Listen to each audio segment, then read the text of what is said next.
Am I the a-hole for not sending Coworker my template after he basically used my stuff in a meeting and didn't mention I helped? I, 28 male, work on a small team, and there's a newer guy on our team. I'll call him Joe. We sit near each other, and our work overlaps a lot, so I've helped him out here and there. A few weeks ago, he asked me how I put together a weekly report we have to do. Over the years, I've made my own template and developed a routine that makes it much faster. He asked if I could send him my template file. I told him I'd happily walk him through how I do it and explain the steps, but I didn't really want to just hand over my exact file. It's basically my personal workflow, and I've tweaked it over a long time. So I stayed after work and spent about 45 minutes showing him everything. I shared my screen, explained where I pull the numbers, the order I do things, what to watch out for, everything. He took notes, thanked me, and seemed totally normal about it. The next week, we had a team meeting and Joe presented his report for the first time. As I listened, I realized it was basically my report. Same structure, same everything. Even a couple of little phrases I always use when explaining the numbers. When our boss asked him how he put it together, Joe said something like, "I built a simple structure that makes it easier," and left it at that. There was no mention that I'd spent time walking him through it. After the meeting, I pulled him aside and said, "Hey, I'm glad it went well, but it felt weird hearing you use my exact structure and wording and not even mentioning that I helped you." He got defensive right away and said he didn't think he needed to credit anyone for help and that I was being insecure for even bringing it up. Since then, he's been asking again for the actual template file, saying things like, "It would save time," and "I already understand it anyway." I told him no and said I'd answer questions if he got stuck, but I wasn't sending him the file. Now he's been cold to me, and I've heard he's telling people I'm gatekeeping and trying to make him look bad. A couple of coworkers said I should just send it, because it's a team environment and it's not that deep. I don't want to be the difficult person, but I also feel like I already helped him a lot, and he showed me exactly how he's going to act with it. Am I the a-hole for refusing to send the template? Now for the top comments. Not the a-hole. I genuinely hate the "it's not that deep" crew, because it is that deep. Yeah, that phrase gives me the shivers and always seems to be used to manipulate others. It's somehow become right up there with "you're too sensitive" and "can't you take a joke?" Not the a-hole. If he wants credit for the work, he should, do the work. Bingo. Here's an idea that might not only show that he did not do this on his own and make you look like the ultimate team player.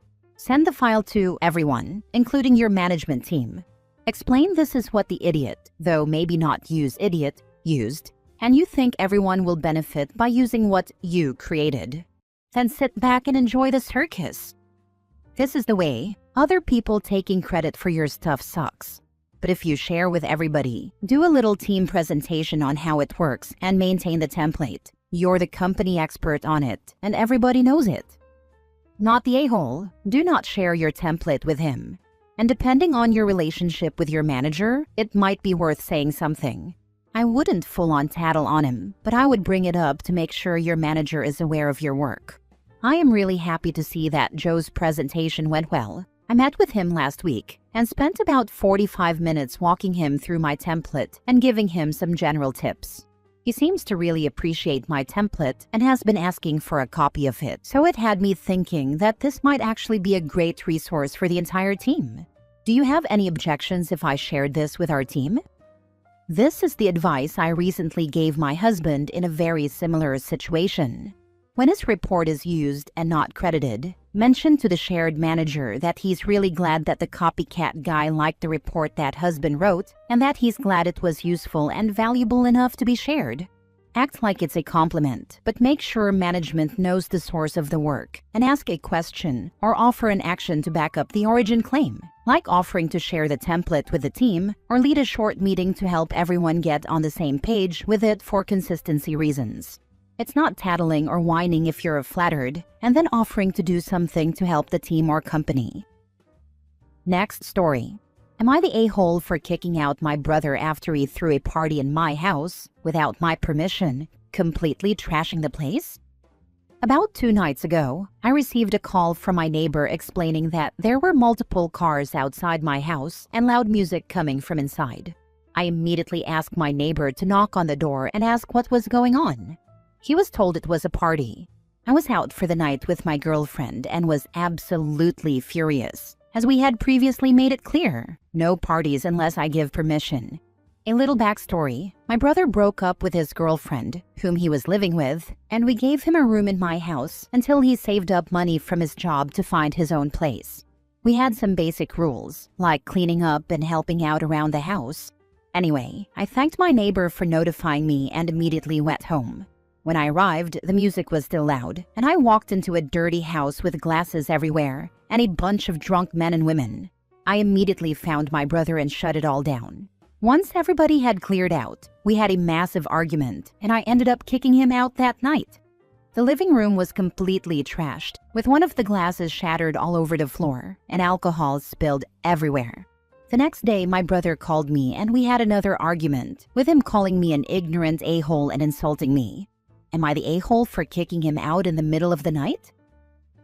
Not the a-hole. Congrats to his ex for breaking up with him, though. She dodged a bullet. I agree, even if he's my brother. Listen, you are not responsible for the fact that this person just happens to be born from the same parents you have. Some people are dumb, period. I feel the answer here is obvious, but I understand the need to feel validated in your reaction. Not the a-hole. Your brother never should have thrown the party, and I think the consequences of doing so is pretty fair.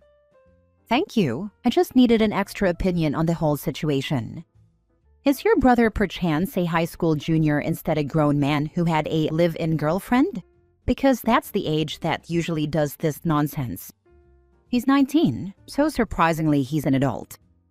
For the sake of argument, if one wants to hold a party at a property they own and is unconcerned if their place gets wrecked, then I suppose that's a weird flex. But morally okay, it's their place.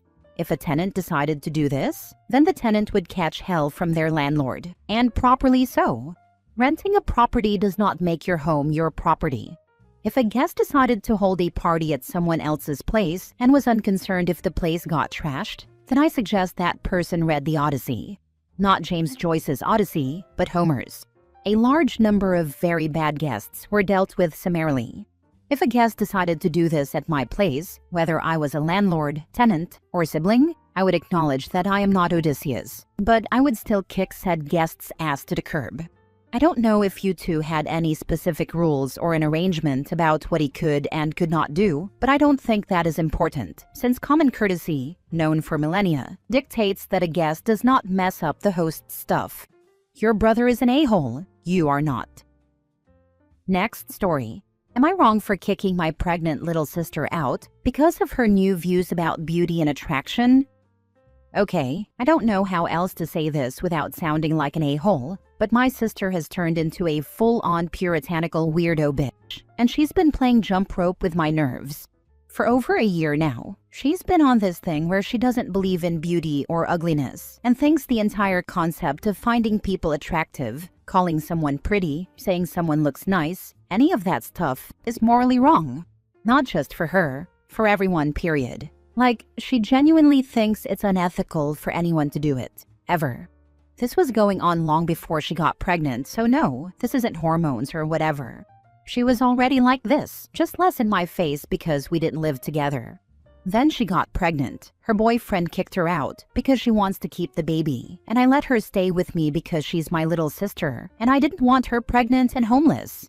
I thought it would be annoying but manageable. It was not manageable. Living with her is freaking exhausting. Everything turns into a lecture. Everything is moralized. My boyfriend literally cannot exist in the same room without her finding something to be offended by.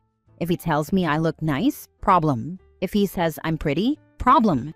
Not even to her, it's to me directly, his girlfriend in our own apartment.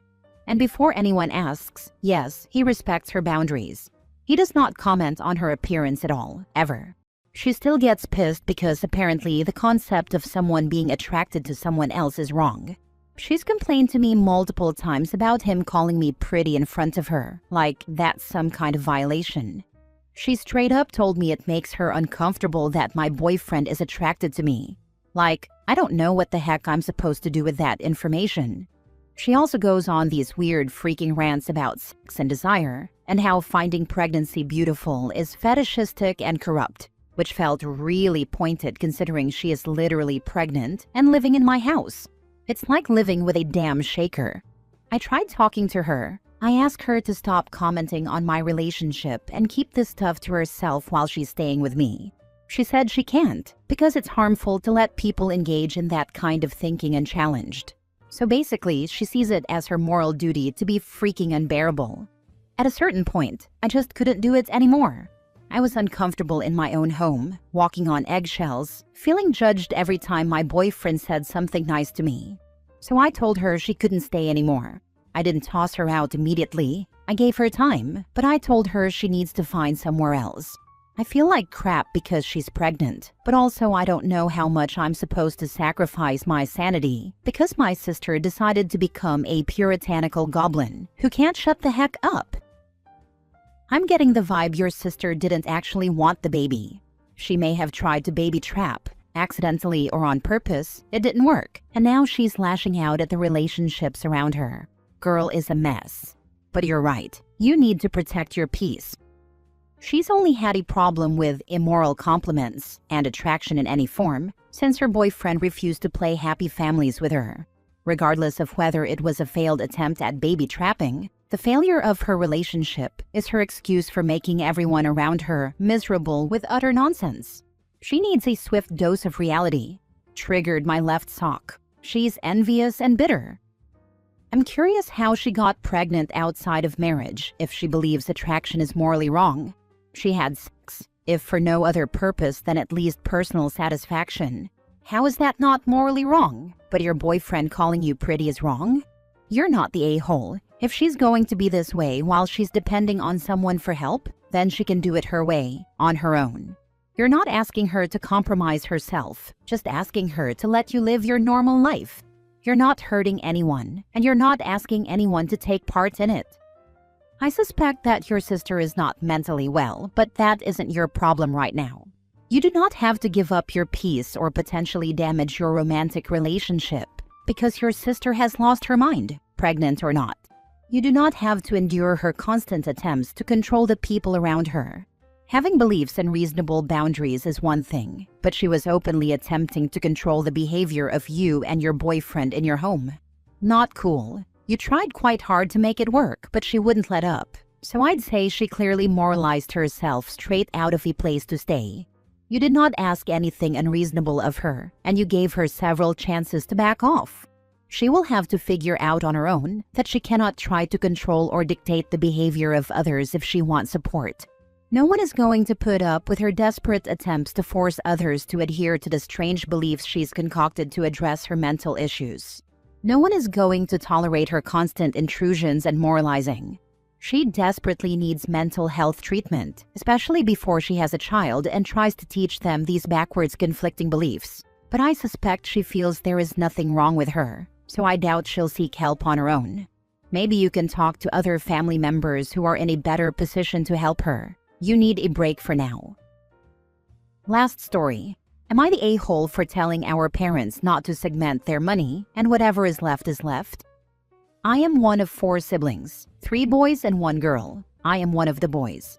Our parents called a family meeting to discuss end-of-life matters. It was a hard conversation. Our dad is sick and probably does not have much time, maybe a year or 2, and he is refusing treatment. The discussion covered final wishes, inheritance, and care for our mom if she were ever to need it.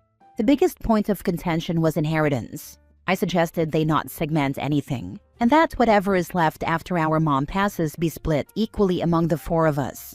My siblings who have kids want it to be segmented so they can guarantee their children get something. One even suggested doling out a portion when our dad passes.